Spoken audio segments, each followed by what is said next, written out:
তিন সিংহ আর জিম জিমের মৃত্যুর করুণ কাহিনী যেদিন আমাকে শুনিয়েছিলেন অ্যালান কোয়াটারমেইন, তার প্রায় এক সপ্তাহ পরের কথা।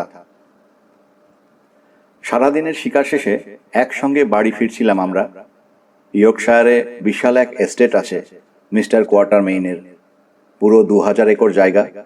এর মধ্যে 100 একর জুড়ে ঘন জঙ্গল, শিকার করার জন্য একেবারে আদর্শ। 2 বছর হলো এই এস্টেটে উঠেছেন তিনি। ইতিমধ্যে ঈর্ষণীয় পরিমাণ শিকার করে ফেলেছেন ভদ্রলোক ওই জঙ্গলে। অলরাউন্ড স্পোর্টসম্যান হলে যা হয় আর কি। শটগান আর 8 বোরের রাইফেল দুটোই সমান দক্ষতায় চালাতে জানেন তিনি। সেদিন 3 জন গিয়েছিলাম শিকারে, স্যার হেনরি কার্টিস, কোয়াটারমেইন আর আমি। কিন্তু দুপুরে চলে যেতে হয়েছে স্যার হেনরিকে। এজেন্টের সঙ্গে দেখা করবেন, তারপর একটা খামার পরিদর্শন করবেন। ওখানে নাকি নতুন ছাউনি তৈরি করাতে হবে। ডিনারের সময় অবশ্য ফিরে আসবেন বলে কথা দিয়ে গিয়েছেন। ক্যাপ্টেন গুডকেও সঙ্গে নিয়ে আসার কথা। ব্রেইলি হল এখান থেকে মাত্র 2 মাইল দূরে। পাখি শিকার করতে গিয়েছিলাম আমরা। সেই হিসেবে সারাদিনের অর্জন মন্দ হয়নি। মোট 27টা শিকার পেয়েছি, তার মধ্যে একটা বনমোরগ, বাকিগুলো তিতির পাখি। পুরো একটা ঝাঁকের দেখা পেয়েছিলাম, সেটাকে ধাওয়া করে শিকার করেছি। বাড়ি ফেরার পথে ঝোপঝাড়ে ভরা একটা ছোট জংলা মতো জায়গা পড়ে, বনমোরগের আস্তানা। কদাচিৎ একটা দুটো ফিজান্ট পাখিও মেলে। ওখানে পৌঁছুতেই থেমে দাঁড়ালেন কোয়াটারমেইন। আমার দিকে ফিরে ভুরু নাচালেন। কি বলেন, বাড়ি যাবার আগে আরেক দফা হয়ে যাবে নাকি? মৃদু হেসে সায় দিলাম প্রস্তাবে। লাঠি সোটা নিয়ে পিছু পিছু আসতে থাকা খানসামাকে ডাকলেন কোয়াটারমেইন। নির্দেশ দিলেন ঝোপ ঝাড় পিটিয়ে পাখিগুলোকে বের করে আনতে। ঠিক আছে স্যার, বলল লোকটা, কিন্তু আঁধার নেমে আসছে, বাতাসও বইছে জোরে। বনমোরগ যদি থাকেও এখানে, শিকার করা সহজ হবে না। গুলি লাগাতে পারবেন না। তোমার কাজ বনমোরগ বের করে আনা, জেফ্রিজ, বিরক্ত গলায় বললেন কোয়াটারমেইন। শিকার নিয়ে কেউ তাকে উপদেশ দিক সেটা মোটেই পছন্দ করেন না। গুলি করার চিন্তা আমাদের ওপর ছেড়ে দাও। একটু মনক্ষুণ্ণ হয়ে পাশ ফিরল খানসামা। সহকারীকে নিয়ে রওনা হলো জংলার দিকে। নিচু গলায় তাকে বলতে শুনলাম, মনিব ভালো শিকারী, তাতে সন্দেহ নেই, কিন্তু এই আলোয় যদি একটা বনমোরগও মারতে পারেন, নিজের নাম পাল্টে ফেলবো আমি। কোয়াটারমেইনও সম্ভবত শুনতে পেয়েছেন কথাটা, কিন্তু কোনো প্রতিক্রিয়া দেখালেন না, নির্বিকার রইলেন। বাতাস বেড়ে যাচ্ছে প্রতি মুহূর্তে। খানসামা আর ওর সহকারী যখন জংলার ভেতরে লাঠি চালাতে শুরু করলো, তখন রীতিমতো শোঁ শোঁ হাওয়া বইছে। জংলার ডান কোনায় অবস্থান নিয়েছি আমি। কোয়াটারমেইন দাঁড়িয়েছেন বাঁয়ে, আমার কাছ থেকে প্রায় 40 কদম দূরে। হঠাৎ একটা বুড়ো ফিজান্ট বেরিয়ে এলো আমার দিকে, পালক ফুলিয়ে রেখেছে আতঙ্কে। গুলি ছুঁড়লাম, কিন্তু প্রথম ব্যারেলের বুলেট লক্ষ্য ভেদে ব্যর্থ হলো। তাড়াতাড়ি দ্বিতীয় ব্যারেলও খালি করলাম। এইবার পারলাম লাগাতে। মন খুশি হয়ে গেল। শটটা কঠিন ছিল। আর চোখে কোয়াটারমেইনের দিকে তাকালাম। তিনি মাথা ঝাঁকিয়ে মৌন প্রশংসা করলেন আমার শুটিংয়ের। আত্মতুষ্টির সময় বেশি পেলাম না। ঝোপঝাড়ের আড়াল থেকে লাঠি চালানোর আওয়াজ ভেসে আসছে। সেই সঙ্গে শোনা গেল খানসামা আর ওর সহকারীর হইচই। সামনে দিয়ে আসছে, বাইরে দিয়ে আসছে, তৈরি থাকুন স্যার। ওই তো উড়ে যাচ্ছে। উত্তেজনায় দম বন্ধ করে ফেললাম। মাথা তুলতেই চোখে পড়ল একটা পাখি, বাতাসে ভর করে বিদ্যুৎ বেগে পালিয়ে যাবার চেষ্টা করছে। আলোক স্বল্পতার কারণে ওটা নড়াচড়া ঠিকমতো ঠাহর করতে পারলাম না। গাছপালার উপর দিয়ে ডানা ঝাপটানোর আবছা চিহ্ন দেখছি, সেটাই ভরসা। আন্দাজের উপর টিপে দিলাম ট্রিগার। পাখিটার ডানায় একটু কাঁপুনি উঠল, তবে গায়ে লাগলো না বুলেট। তাড়াহুড়ো করে আবার গুলি চালালাম, লাভ হলো না। আমাকে পেরিয়ে বাম দিকে উড়ে গেল ওটা। মিস্টার কোয়াটারমেইন, চেঁচিয়ে উঠলাম, আপনার দিকে যাচ্ছে পাখিটা। আড়াল থেকে মাথা বের করে উঁকি দিলাম। কোয়াটারমেইন ওটাকে ঘায়েল করতে পারেন কি না দেখার ইচ্ছে।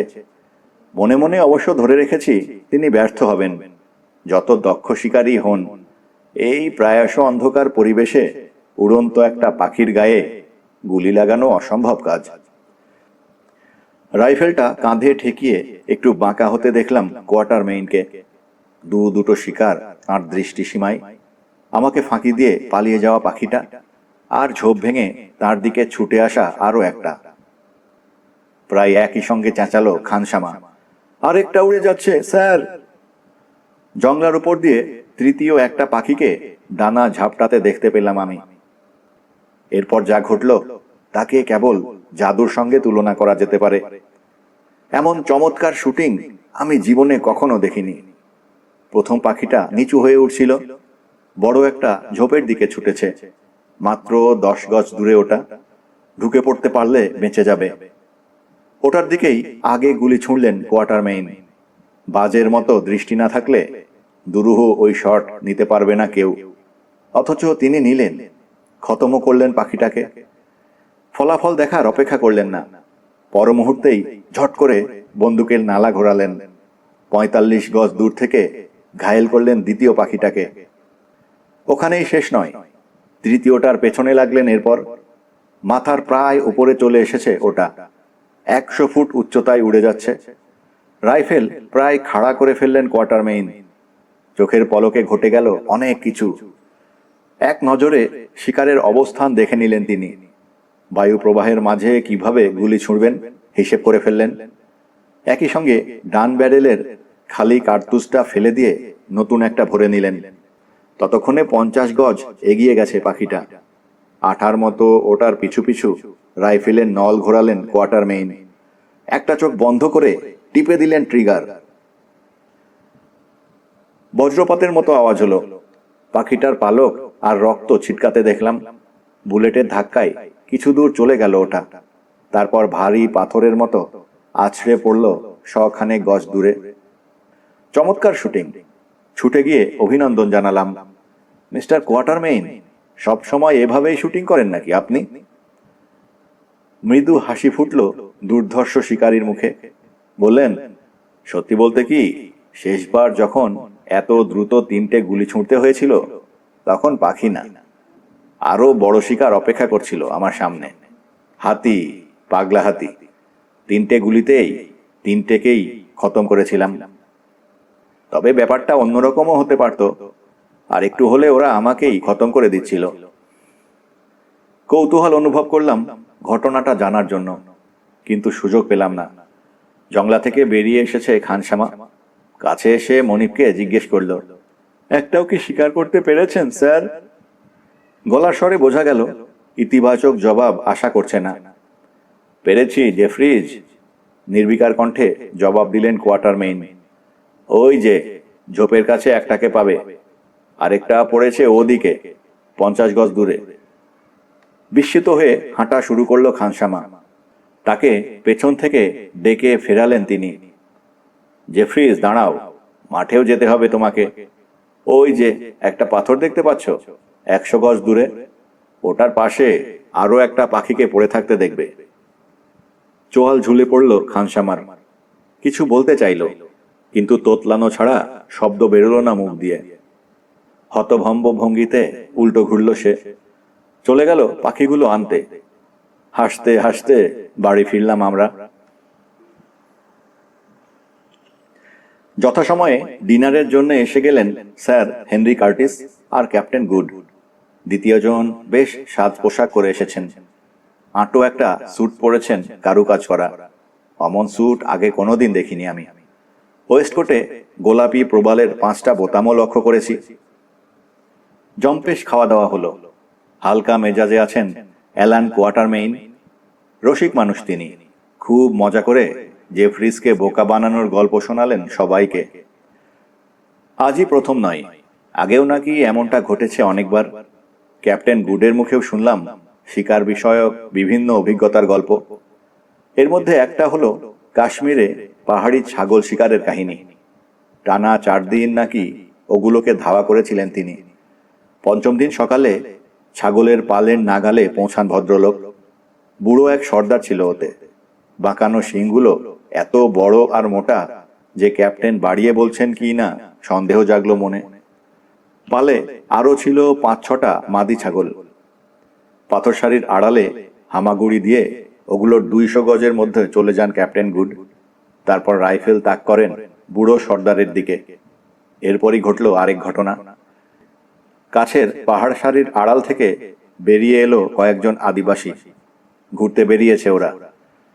মানুষগুলোকে দেখেই আতঙ্কিত হয়ে পড়ল পাহাড়ি ছাগলের পাল। মাদি ছাগলগুলো ছুটে পালিয়ে গেল বড় এক পাথরের ওপাশে, ক্যাপ্টেন গুডের নাগালের বাইরে। কিন্তু বুড়ো সর্দার ধরল অন্য কঠিন এক পথ। বিশাল এক পাহাড়ি ফাটল ছিল কাছে, পুরো 30 ফুট চওড়া। সেদিকে ছুটে গেল ওটা।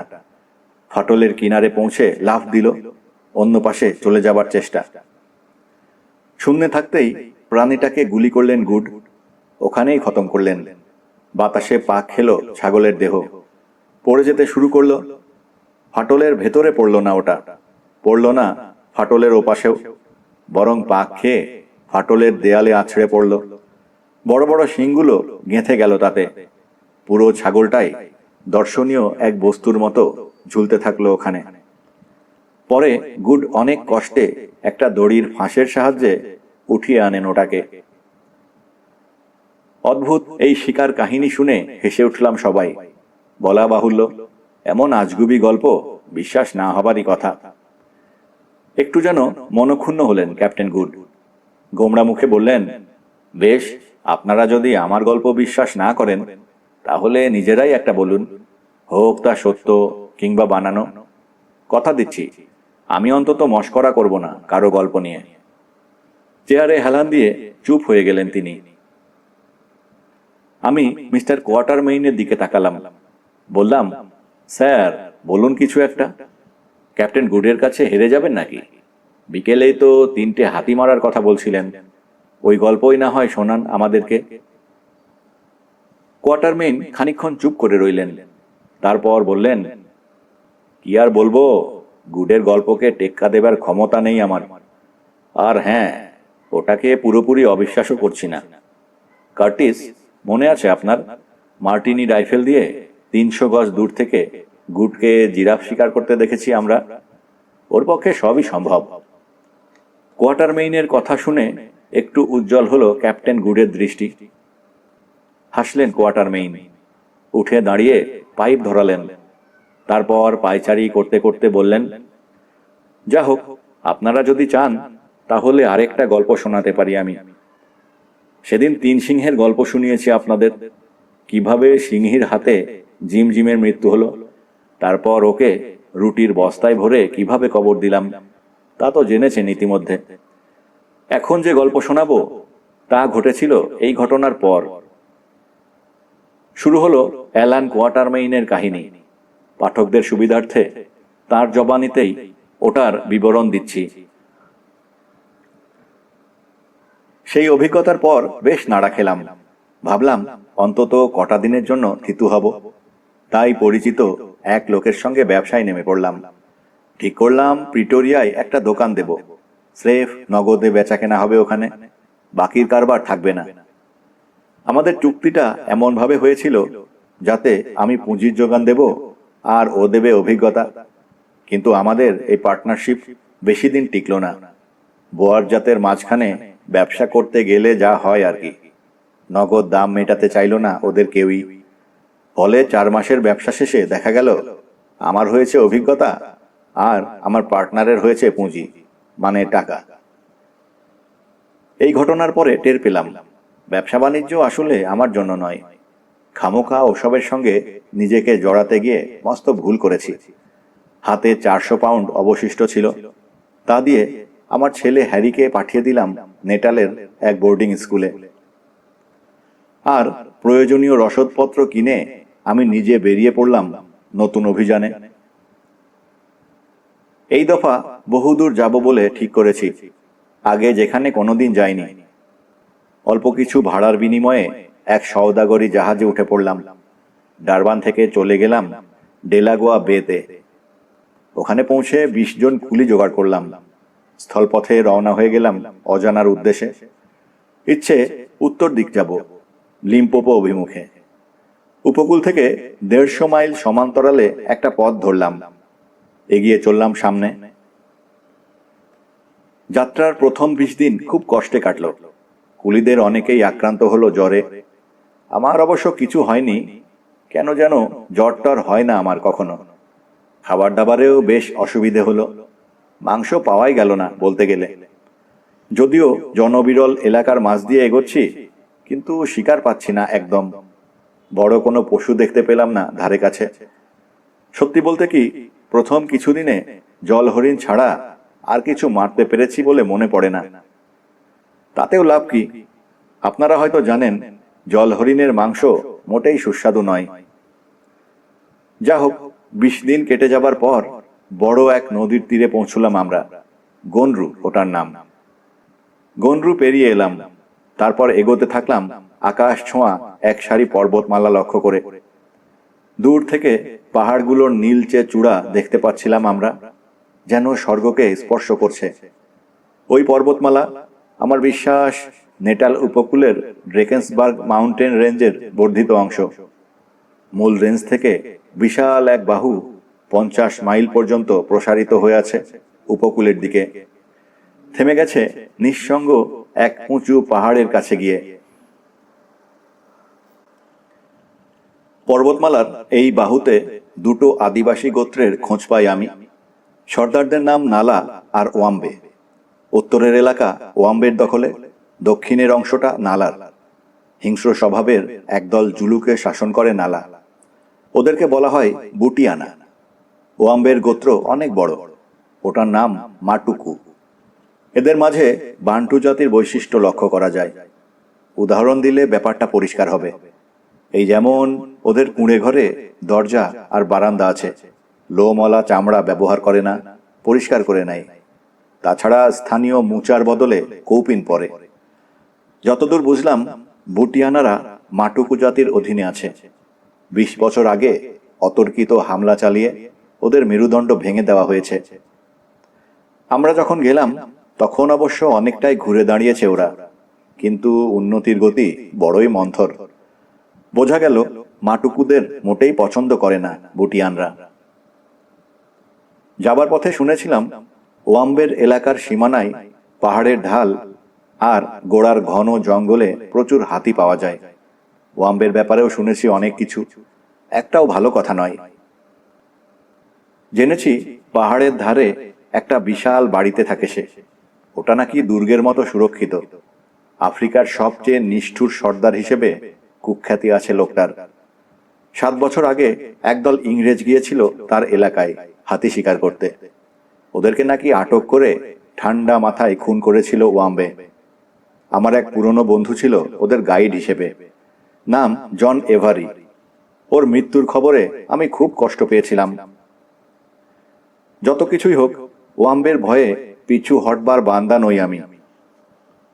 হাতি শিকার করবই, এমন একটা জেদ চেপে গিয়েছিল আমার মনে। স্থানীয় আদিবাসীদেরকে কোনো কালে ভয় পাইনি আমি, নতুন করে তা শুরু করার ইচ্ছেও নেই। আমার একগুঁয়েমির কথা আপনারা হয়তো জানেন। তাই ঠিক করেছিলাম, কপালে যদি জন এভারির ভাগ্য লেখা থাকে তা বরণ করে নেব। মরণ ঠেকানোর তো উপায় নেই কোনো, কাজে যতক্ষণ পারি মনের আশ মিটিয়ে হাতি শিকার করি না কেন।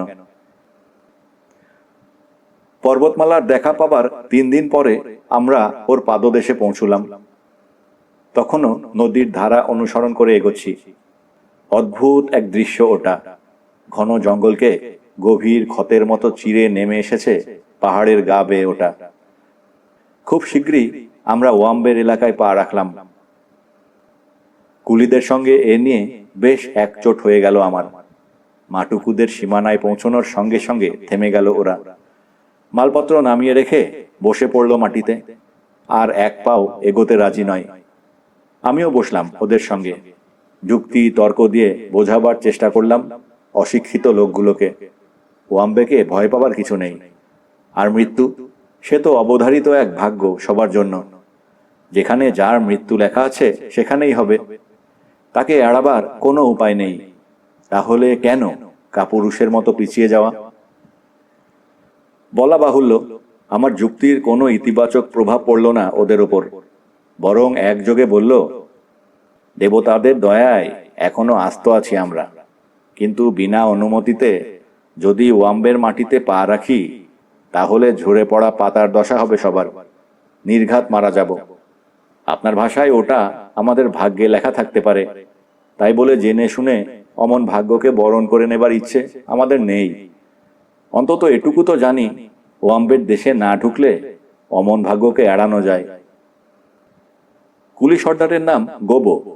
ওর দিকে তাকালাম আমি, জিজ্ঞেস করলাম, তাহলে তোমরা কি করতে চাও? আমরা উপকূলে ফিরে যেতে চাই মাকুমা যান, রুক্ষ গলায় বলল গোবো। তাই? বাঁকা সুরে বললাম আমি। মেজাজ খিঁচড়ে গেছে ওদের কথাবার্তা শুনে। শোনো গোবো, একটা নিশ্চয়তা দিতে পারি, তুমি এবং সঙ্গের আরো 2-4 জন কোনোদিনই পৌঁছতে পারবে না উপকূলে। কেন জানো? অর্থপূর্ণ ভঙ্গিতে একটা রিপিটিং রাইফেল তুলে নিলাম হাতে, একটা গাছের গায়ে হেলান দিয়ে বসলাম। নাশতা সেরেছি একটু আগে, পেটে খিদে নেই, তাই সারাদিন বসে থাকতে পারবো এখানে। তোমরা যদি এক চুল নড়ো, এক কদমও বাড়াও চলে যাবার জন্য, তাহলে গুলি চালাবো আমি। জানো তো, আমার নিশানা কখনো ব্যর্থ হয় না। হাতে ধরা বর্ষার গায়ে আঙুল বোলালো গোবো। কপাল ভালো, আমার সব কটা রাইফেল গাছের গোড়ায় জড়ো করে রাখা হয়েছে। ওদিকে তাকালো চকিতের জন্য, তারপর উল্টো ঘুরল ধীরে ধীরে। মৃদু গুঞ্জন উঠল বাকি কুলিদের মাঝে। সবার চোখ সেঁটে রয়েছে আমাদের দুজনের ওপর। উঠে দাঁড়িয়ে গোবর দিকে রাইফেল তাক করলাম আমি। খেয়াল করলাম, চেহারায় দুঃসাহস ফুটিয়ে রাখলেও ভেতরে ভেতরে শঙ্কিত হয়ে আছে লোকটা। উল্টো ঘুরে হাঁটতে শুরু করলো বটে, কিন্তু ক্ষণে ক্ষণে ঘাড় ফিরিয়ে দেখে নিচ্ছে আমাকে। ওকে 20 গজ যেতে দিলাম আমি।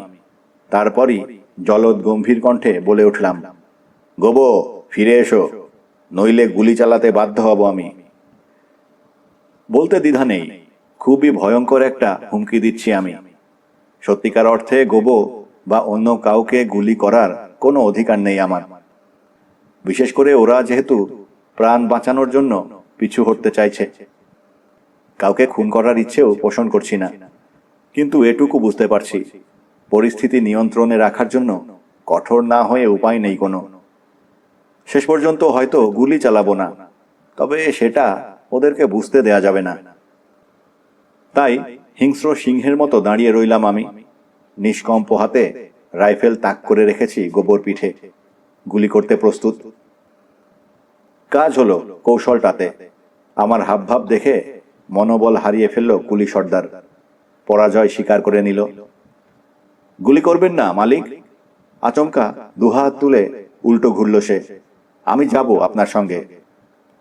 জানতাম এ কথা বলবে, শান্ত কণ্ঠে বললাম ওকে, কারণ মানুষের মরণ শুধু ওয়াম্বের রাজত্বে নয়, বাইরেও ঘোরাফেরা করে। এরপর আর কোনো ঝামেলা পোহাতে হলো না। গোবো হলো কুলিদের নাটের গুরু, সে হার মানায়, বাকিরাও হার মানতে বাধ্য হলো। শৃঙ্খলা ফিরে এলো দলের মাঝে। মাটুকুদের সীমানা অতিক্রম করলাম আমরা। পরদিন থেকে মহানন্দে নেমে পড়লাম হাতি শিকারে। উঁচু যে পাহাড়টার কথা বলেছি, সেটার 5-6 মাইলের মধ্যে চলে গেলাম আমরা। অদ্ভুত সুন্দর এক জায়গার দেখা পেলাম ওখানে। কুকুয়ানাল্যান্ডের বাইরে আফ্রিকার অমন প্রকৃতি আগে কখনো দেখিনি। পর্বতমালার বাহু ওখান দিয়ে প্রায় সমান্তরালভাবে চলে গেছে বিশাল মাউন্টেন রেঞ্জের দিকে। উত্তর আর দক্ষিণে যতদূর দৃষ্টি যায়, সবখানে মেঘে ঢাকা উঁচু নিচু পর্বতশৃঙ্গ। বিশাল অপূর্ব এক বাঁক সৃষ্টি হয়েছে পাহাড় সারির এলোমেলো অবস্থানের কারণে। 5 মাইল থেকে 30 মাইল পর্যন্ত তার পরিধি। অর্ধচন্দ্রাকৃতি এই সমতলের মাঝখান চিরে চলে গেছে একটা নদী। সূর্যের আলো চিকচিক করছে পানিতে। নদীর অপর পাশে ধীরে ধীরে উঁচু হয়ে উঠেছে জমি, পাহাড়ি ঢালে পরিণত হয়ে মিশে গেছে পর্বতমালার সঙ্গে। ঝোপ ঝাড় আর নানা রকম গাছপালায় ঢাকা সে জমি। সবুজের সমারোহ সবখানে। ঘাসে ঢাকা তৃণভূমিও আছে এখানে সেখানে। আছে ছোট বড় নানা আকারের বৃক্ষরাজি। দাঁড়িয়ে আছে ছোট ছোট টিলা, কোনোটা মাটি পাথরের, কোনোটা আবার নিরেট গ্রানাইটের। দৃষ্টিভ্রম জাগে, মনে হয় বুঝি মানুষের হাতে তৈরি হয়েছে ওগুলো। বিকট কোনো সমাধি ফলকের মতো মাথা তুলে রেখেছে হারিয়ে যাওয়া অতীতের সাক্ষী হয়ে। সুন্দর এই সমভূমির সীমানায় রয়েছে নিঃসঙ্গ সেই পাহাড়।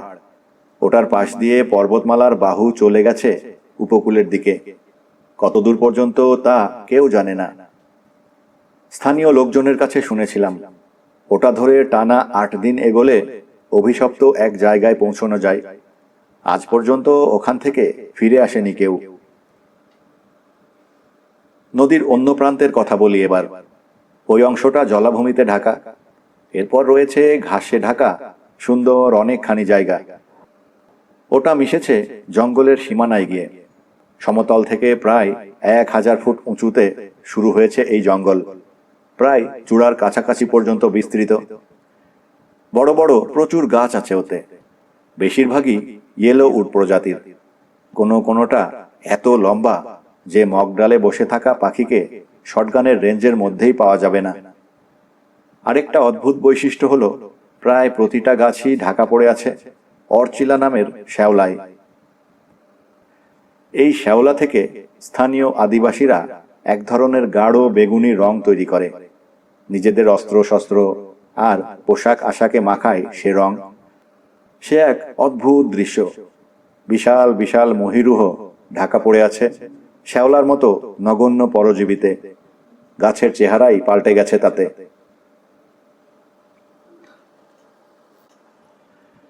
যা হোক, গোবর সঙ্গে যেদিন কথা কাটাকাটি হলো সে রাতে ওই জঙ্গলের ধারে পৌঁছে ক্যাম্প করলাম আমরা। পরদিন ভোরের আলো ফুটতেই বেরিয়ে পড়লাম শিকারের আশায়। শুকনো খাবার দাবার ছিল সঙ্গে, কিন্তু মাংস ছিল না। তাই সবার আগে একটা বুনো মোষ শিকার করব বলে সিদ্ধান্ত নিলাম। জঙ্গল আর তৃণভূমিতে অভাব নেই ওগুলোর। ক্যাম্প থেকে আধ মাইল যেতেই পায়ের ছাপ দেখতে পেলাম। বুঝলাম ওখান দিয়ে বুনো মোষের একটা বিরাট পাল নিয়মিত চলাচল করে নিচের ঘেঁষো জমিতে যাবার জন্য। ট্রেলটা ধরে এগোতে শুরু করলাম।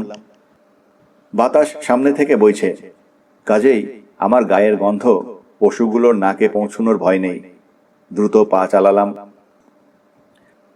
মাইল খানেক যেতে ঘন হতে শুরু করলো জঙ্গল। ট্রেইলের অবস্থা দেখে বুঝতে পারলাম শিকারের কাছাকাছি পৌঁছে গেছি। আরো 200 গজের মতো এগোলে ঝোপঝাড় এত পুরু হয়ে উঠল যে মোষের পালের তৈরি করা পথটা না থাকলে সামনে বাড়াই মুশকিল হয়ে যেত। আমার হাতে এক্সপ্রেস রাইফেল, গোবো আরেকটা 8 বোর রাইফেল নিয়ে এগোচ্ছে। সঙ্গে আরো 2 জন কুলিকে নিয়েছি, আমাদেরকে অনুসরণ করছে। হঠাৎ বেঁকে বসলো ওরা, আর এগোতে রাজি হলো না। যুক্তি দেখালো বিপদে পড়লে এই ঘন জঙ্গল ভেদ করে পালাবার উপায় নেই। তাচ্ছিলের ভঙ্গিতে ওদেরকে বললাম, ভয় পেলে ফিরে যেতে পারো, তবে গোবোকে নিয়ে আমি এগোবই। একটু যেন লজ্জা পেল ওরা, মাথা নেড়ে জানালো ভীতু নয় ওদের কেউই, আমাদের সঙ্গে থাকবে। আরো 50 গজ এগোলাম। বনের ভেতর একটা ফাঁকা জায়গা দেখতে পেলাম। আড়াল থেকে নজর বোলালাম ওখানে, কিন্তু একটা মোষও চোখে পড়ল না। পায়ের ছাপ আর বিষ্ঠার দাগ থেকে বোঝা গেল এখানে পৌঁছে পালটা ছড়িয়ে পড়েছে। এক একটা মোষ চলে গেছে এক এক দিকে। এক সারি ট্র্যাক বেছে নিয়ে নতুন করে পিছু নিলাম। ফাঁকা জায়গাটা পেরিয়ে আবার ঢুকে পড়লাম গাছপালার ভেতরে। 60 গজের মতো যেতেই থমকে দাঁড়ালাম। টের পেলাম পশুগুলোর ঘেরাওয়ের মধ্যে পড়ে গেছি। যদিও ঘন ঝোপঝাড়ের কারণে কিছুই দেখতে পাচ্ছি না। বাঁয়ে কয়েক গজ দূর থেকে ভেসে এলো গাছের গায়ে মোষের শিং ঘষার আওয়াজ। ডান দিকে শোনা গেল চাপা গড় গড়। সম্ভবত বুড়ো একটা ষাঁড় ওটা। দম বন্ধ হয়ে এলো উত্তেজনায়। পা টিপে টিপে এগোলাম ওদিকে, খুবই সাবধানে। প্রতিবার পা ফেলার আগে দেখে নিচ্ছি শুকনো ডালপালা পড়ে আছে কি না, থাকলে সরিয়ে দিচ্ছি। কিছুতেই শিকারকে সতর্ক হতে দেব না।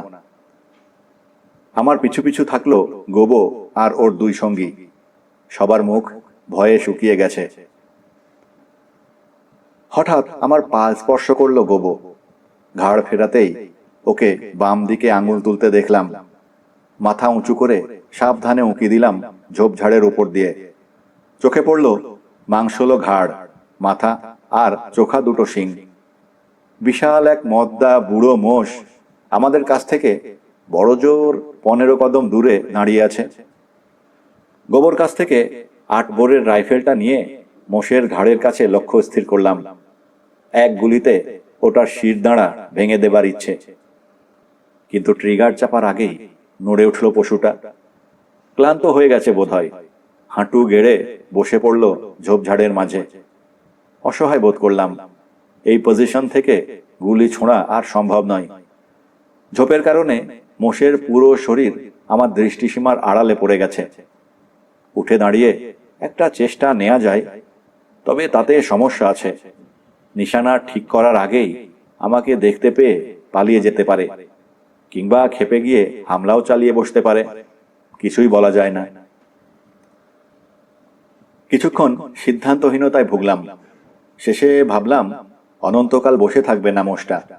এক সময় না এক সময় ঠিকই উঠে দাঁড়াবে। তাই ধৈর্য ধরার সিদ্ধান্ত নিলাম। জুলুদের ভাষায় এ হলো বসে থাকার লড়াই। সঙ্গীদেরকে কথাটা জানিয়ে দিয়ে একটা গাছের গোড়ায় হেলান দিয়ে বসলাম। বাতাস উল্টো দিক থেকে বইছে বলে পাইপও ধরিয়ে ফেললাম। আয়েশ করে টান দিলাম তাতে। তামাকের গন্ধ পশুটার নাকে যাবার ভয় নেই। ধীরে ধীরে 15 মিনিট, 30, 45 মিনিট, মানে পৌনে 1 ঘন্টা কেটে গেল। অস্থিরতা ভর করল মনে। কাহা তকার চুপচাপ বসে থাকা যায়? এ যেন বিরক্তিকর কোনো অপেরা দেখার মতো ব্যাপার। শুনতে পাচ্ছি আমাদের আশপাশে ঘোরাফেরা করছে মোষের পাল। ওগুলোর পিঠে আরাম করে বসে থাকা পাখির অবয়বও দেখছি কখনো কখনো, অথচ কিছু করতে পারছি না। বুড়ো মোষটারও কোনো সাড়া শব্দ নেই। ঘুমিয়ে পড়েছে কি না কে জানে। শেষ পর্যন্ত অতিষ্ঠ হয়ে একটা কিছু ঘটিয়ে ফেলবো ভাবছি, তখনই মনোযোগ টুটে গেল অদ্ভুত একটা আওয়াজ শুনে। প্রথমে ভাবলাম বুঝি কোনো মোষের জাবর কাটার শব্দ, কিন্তু পরক্ষণে বাতিল করে দিলাম সে ধারণা। শব্দটা অনেক জোরে হচ্ছে। এত জোরে জাবর কাটে না কোনো মোষ। নড়ে উঠলাম। ঝোপঝাড়ের পাতা সরিয়ে উঁকি দিলাম শব্দের উৎসর দিকে। ঠিকমতো দেখতে পেলাম না কিছু। একবারের জন্য মনে হলো 50 গজ দূরে ধূসর রঙের কি যেন একটা নড়ে উঠল, কিন্তু নিশ্চিত হতে পারলাম না। অদ্ভুত শব্দটা বেড়ে গেল আরো। তবে উপায়ান্তর না দেখে অগ্রাহ্য করলাম ওটাকে। মনোযোগ ফেরালাম আবার আমার বুড়ো মোষের দিকে। হঠাৎ পরিস্থিতি বদলে গেল। খুব কাছ থেকে প্রচন্ড এক ফোঁসফোঁসানি ভেসে এলো, বড় জোর 30-40 গজ দূর থেকে। পর মুহূর্তে মাটিতে দ্রুত পদধ্বনি শুনলাম, যেন ভারী কোনো ট্রেন ছুটে আসছে আমাদের দিকে। ঝট করে ফিরলাম ওদিকে। ভাবলাম, সর্বনাশ, নিশ্চয়ই ওটা গন্ডারের পায়ের আওয়াজ। আমাদের গন্ধ পেয়ে ছুটে আসছে। অনুমানটা ভুল হবার কোনো কারণ নেই। শিকারের সন্ধান পেলে গন্ডার কি ধরনের শব্দ করে তা সম্ভবত আপনারা সবাই জানেন। যা হোক, প্রতিক্রিয়া দেখবার সময় পেলাম না। চোখের পলকে কাছে চলে এলো পায়ের আওয়াজ। তারপরেই আমাদের সামনে 8 গজ দূরের ঝোপঝাড় ভেঙে বেরিয়ে এলো ভয়ঙ্কর প্রাণীটা। কি তার চেহারা, কি তার আক্রোশ, তা বলে বোঝাতে পারবো না। বিশাল এক শিং তার নাকের ডগায়, চোখের তারায় পরিষ্কার খুনের নেশা। পাইপের গন্ধ পেয়েছে নাকি আমাদের গায়ের গন্ধ তা বলা মুশকিল। শুধু এটুকু বুঝতে পারছি, ক্ষেপে গেছে ভীষণ। ঘটনার আকস্মিকতায় চলৎশক্তি হারালাম। উঠে দাঁড়াতে পারলাম না। রাইফেলটা পর্যন্ত পারলাম না উঁচু করতে। সময়ও নেই হাতে। শেষ মুহূর্তে বাঁচার তীব্র আকুতিতেই সম্ভবত গড়ান দিলাম একটা। যতটুকু পারলাম সরে গেলাম গন্ডারের পথ থেকে। আমার প্রায় শরীরের ওপর দিয়ে ছুটে গেল প্রাণীটা। ওর গায়ের তীব্র বোটকা গন্ধ ঝাপটা মারল নাকে। আজও সে গন্ধ ভুলতে পারিনি। একটা খুরের আঘাতে প্যান্টের কিনার ছিঁড়ে উরুর ছাল চামড়া উঠে গেল, তবে মারাত্মকভাবে আহত হলাম না। আমার পেছনে ছিল কুলিরা, ওদের দিকে এবার ছুটে গেল গন্ডার। শোয়া অবস্থা থেকে মাথা তুলে শঙ্কিত দৃষ্টিতে তাকালাম ওদের দিকে। প্রথমজন অনেকটা আমার ভঙ্গিতে মাটিতে ঝাঁপিয়ে পড়ে প্রাণ বাঁচালো। দ্বিতীয়জনকে দেখলাম পাগলের মতো চেঁচিয়ে উঠে ঝোপঝাড়ের মাঝখান দিয়ে দৌড় দিতে। তৃতীয়জন, কুলি সর্দার গোবর কপাল এতটা ভালো হলো না, তড়া করে উঠে দাঁড়ালো বটে, কিন্তু তারপরে মূর্তির মতো জমে গেল। মাথা নিচু করে ছুটে যাচ্ছিল গন্ডারটা। ওর দুপায়ের মাঝখান দিয়ে ঢুকিয়ে দিল শিং। পায়ের স্পর্শ পেতেই এক ঝটকায় উপরে তুলল মাথা। বাতাসে উড়ে গেল গোবো, শূন্যে একটা চক্কর খেল। পলকের জন্য তার চেহারা দেখতে পেলাম। আতঙ্কে চোখ দুটো যেন কোটর ছেড়ে বেরিয়ে আসবে। আত্মচিৎকার বেরিয়ে এলো বেচারার গলা চিরে। বাতাসে ডিগবাজি খেয়ে আবার পড়তে শুরু করলো, তবে মাটিতে পড়ল না, পড়ল গন্ডারের পিঠে। প্রচন্ড একটা ধাক্কা খেয়ে সেখান থেকে ছিটকে পড়ে গেল একপাশে। তার কপাল ভালো, উল্টো ঘুরল না জানোয়ারটা। গতি অক্ষুণ্ণ রেখে দুদ্দাড় করে চলে গেল ঝোপঝাড় ভেঙে। সমস্যার তখনও শেষ হয়নি। গোলমালের শব্দে ঘুম ভেঙে গেছে বুড়ো মোষের। তড়াক করে উঠে দাঁড়ালো ওটা, অবাক চোখে তাকালো আমাদের দিকে। আর তখনই ওটার কাছে পৌঁছে গেল গন্ডার। অবলা পশুটা কিছু বুঝে ওঠার আগেই শিং দিয়ে প্রচন্ড এক আঘাত হানল। গড়ান খেয়ে মাটিতে পড়ে গেল মোষ। ওটার ওপর দিয়ে লাফিয়ে চলে গেল গন্ডার, হারিয়ে গেল ঘন জঙ্গলের ভেতরে। পর মুহূর্তে পুরো জায়গাটা জ্যান্ত হয়ে উঠল আতঙ্কিত মোষের পালের চেঁচামেচিতে। খুরের শব্দ শুনলাম। পড়ি মড়ি করে পালাতে শুরু করেছে ওগুলো, স্ট্যাম্পিড হওয়া গরুর মতো। আহত মোষটাও আর্তনাদ করতে করতে উঠে দাঁড়িয়েছে। খোঁড়াতে খোঁড়াতে পালাবার চেষ্টা করছে একদিকে। বিড়বিড় করে প্রার্থনা করলাম একটাও যেন এদিকে না আসে। পাগলা মোষের সামনে পড়লে আর বাঁচার উপায় থাকবে না। প্রার্থনায় সম্ভবত কাজ হলো। আমাদের উপর হুমড়ি খেয়ে পড়ল না কোনো প্রাণী। ধীরে ধীরে খুরের আওয়াজ মিলিয়ে গেলে উঠে বসলাম। চারদিকে চোখ বোলালাম আমার সঙ্গী সাথীদের অবস্থা দেখার জন্যে। এক কুলিকে দেখলাম গাছের ওপর উঠে গেছে। গোবর কাছে গেলাম, ব্যথায় কঁকাচ্ছে সে, কিন্তু আঘাত গুরুতর মনে হলো না। কিন্তু তৃতীয় কুলি, যে ঝোপের মাছ দিয়ে পালাতে চেয়েছিল, তার অবস্থা খারাপ। কান্নার শব্দ পেয়ে কাছে গেলাম ওর। দেখলাম কাঁটা ঝোপের বড় এক ডাল ওর কোমরের মাংস ভেদ করে আটকে গেছে। কাছেই আহত মোষটা রয়েছে, পালাতে পারেনি। সম্ভবত আমার কুলির ওপরেই রাগ মেটাতে চাইছে। ঝোপের মাছ দিয়ে শিং দোলাতে দোলাতে এগিয়ে আসছে প্রাণীটা, প্রচন্ড হিংস্র ভঙ্গিতে। নষ্ট করার মতো সময় নেই হাতে। তাড়াতাড়ি আমার 8 বোরের রাইফেলটা কুড়িয়ে নিলাম। ওটা কাঁধে ঠেকিয়ে নিশানা ঠিক করলাম মোষের ঘাড়ের ওপর। চকিতের জন্য দেখতে পেলাম ওটার আঘাত। গন্ডারের শিংয়ের গুঁতোয় পেটে বিরাট এক গর্ত সৃষ্টি হয়েছে। অঝোর ধারায় বেরিয়ে আসছে রক্ত। আমি গুলি না করলেও রক্তপাতে খুব শীঘ্রই মারা যাবে ওটা। ট্রিগার চাপলাম। রিকয়েলের কারণে অস্ত্রটা সামান্য ঝাঁকি খেল, তবে তা অনুভব করলাম না। শুধু দেখলাম মোষটার ঘাড়ের কাছে রক্ত মাংস ছিটকে উঠেছে। আর্তনাদ করে শুয়ে গেল পশুটা। মাটিতে পড়ে পা ছুটছে।